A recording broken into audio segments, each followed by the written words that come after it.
What's good, YouTube? And welcome to the house. There's 8% bonus bucks back on TCG Player until tomorrow morning. It seems TCG Player is very aware, hey, it's going to be a huge weekend with the Megatins, and we think we'd like to make that full percentage on those sales. But if you are shopping TCG Player throughout this sale or during this weekend with the Megatins, please use my link in the description down below to start shopping. It costs you nothing extra and supports the channel directly. All you gotta do is click a link for me, bros. That being said, I have a funny story around the link, and it goes into our first couple of cards.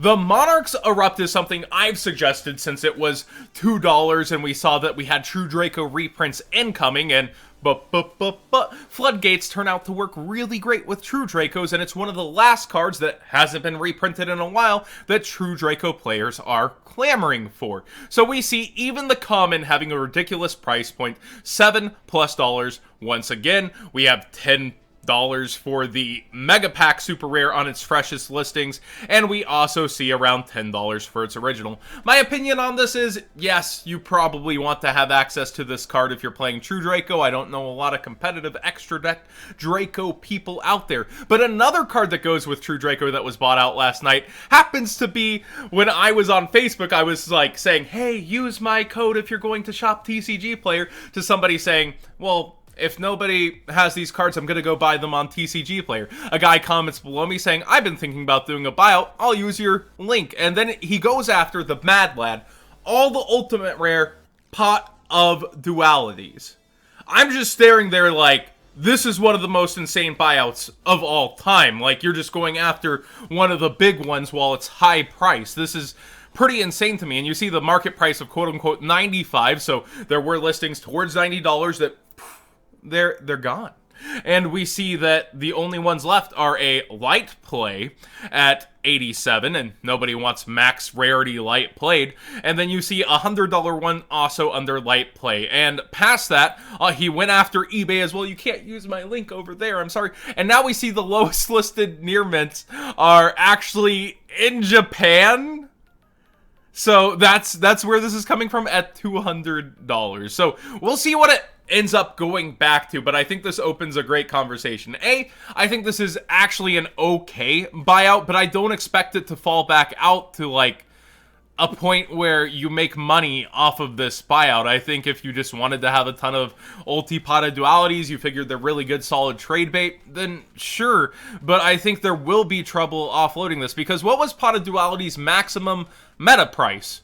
125, and now it's stuck in a more niche deck within True Dracos. While people do love past formats, they do revere this card. You also have access to the first edition Secret Rare, which has gone up over time, admittedly. This is at $36. I think last time I was like pointing out that the first eds seemed relatively low. They were towards 20 to 22, so this has increased over time. The US really loves their ultimate rares, whereas Japan kind of treats them like a trash rarity, and it's interesting to see the fallouts of our market. And it's actually even more over on eBay for the secrets at 45, or best offer, before it starts going up. But Tour Guide's another example here, right? The ultimate rare up towards 70. Burning Abyss isn't currently doing much. The fallout for Pot of Duality isn't likely to be immediate for those that were commenting like, terrible buyout, you're not going to make anything. Sometimes it's not about the money, it's about the message, right? But we see that the secret first eds are over here towards $25, almost 1/3 the price. It seems that the TCG doesn't relatively hold on to Secret First as much unless it's 2008 or earlier, where we're looking at Dark Arm Secret First. It barely holds a better price than its Ultimate Rare. And other classics, Dino Rabbit, you would need a playset of these. We see them listed towards a solid even $20 for first eds, and you can grab plenty of them. Duelist Academy with 14 of them. My opinion on it is Ultimate Rare is the way to go. I think that for your margins, Secret Rare has the highest chance to improve over time, but we've also seen that the US market sits there on them. I rate this buyout a solid, I would say 7.5 out of 10 though. I don't think you're going to lose value. I think it's something good to sit on, and it is decent trade bait for a binder if that's what you're doing with the extras. But if you expect to make money selling them, that's a yikes from me. dog. That being said, let's move into what a lot of you guys are probably here for, the Megatins, with the listings beginning on TCG Player, Tier 0, and eBay starting to heat up in competition. People are getting their hands on the product today, and I expect it to be in full swing by probably around Sunday. During the day, we'll see the full swing of quantities being thrashed on the market, people trying to undercut each other, but you see a bit of it already. Nibiru actually early on eBay was around $4.50, and now we see it towards $7 lowest over here. On eBay, it's towards $6, and then quickly $7 with just the one listing separating it. And like I said, we're going to see a ton of those people undercutting, though, and a whole line is going to form of them as quantities increase. And then Tier 0 lowered a ton of their prices and sold out of a ton of their things, which is pretty interesting to look at. They had Nibirus at $6. You could use 5% off, so they would be lowest on the market with code WATSGOOD5 over there. And it's interesting how fast they sold out after relisting lower prices. Dark Ruler No More, $4.84. Sold out like this entire row. A lot of the highest cards. And in my opinion, one of the cards with the highest ceiling is actually Trap Trick, because people still want sets of this for its playability, not its rarity, and they're going to go after 3 of those things. So, in my opinion, while a lot of people are calling Called by the Grave to be the chase card, which was lower on TCG Player, we can actually go look, as it started to go up. It was listed at 10 with a ton of competitors, and now it's towards 15. A lot of people are saying this is the card. My opinion on it is that, while it's a max rarity flex out of the 10s, it's also not a necessity. It already has a super rare and a common. And whenever we've seen a foil upgrade that's not an ultimate rare, while Prismatic Secret's not something we get every day, I don't think this is going to hold in here as the demand card. Boral Sword Dragon, and one of in the extra deck, while there's going to be many, many more quantities, its previous 2 were short printed, and the Rocket Structure deck's out. A ton of people are going to want Boral Sword. People are going to be eating up playsets, yes, of Call by the Grave, who are hollowing out their decks, but it's cards like, I think, Trap Trick and the Thunder Dragons and the dangers that people are going to en masse go after, and they're going to wait for this to fall down, and I just don't think it's going to hold a price point like this. I think we'll see it more towards $8, and then it's going to consider what it's going to do on the market. So don't overpay, but again, that's just my call. This card could be going anywhere, and we'll see how the sellers go with it throughout the weekend. Boral Sword is up a little bit from where original pre-sales were. I bought my own at around $18.50, and we now see the lowest starting to be $20 to $22. Over on TCG Player, it's up towards $24, and I think that's where Tier 0 relisted it to, and they're not selling out at that price. So again, one of out of the extra deck, tons of people choosing to wait, or maybe just try their luck at a 10 instead of going for it. Let's see how RNG works out for you instead of buying the singles. But yeah, the Gold Sark 10s just have so many good things going for them that it's worth trying to go after a lot of these cards in sealed product. Not buying the 10s at 20, by the way. A lot of people are getting cases at 175. That's definitely the way to go. On Facebook, like I said, vendors have been doing that, and now Tier 0 really in there with those prices. Trap Trick is already at $6 with multiple listings, though, and being in that ultra rare slot, you're going to see an average of 1.5 per case. So 4.5 per regular MSRP products case, like the $720 worth of Megatins.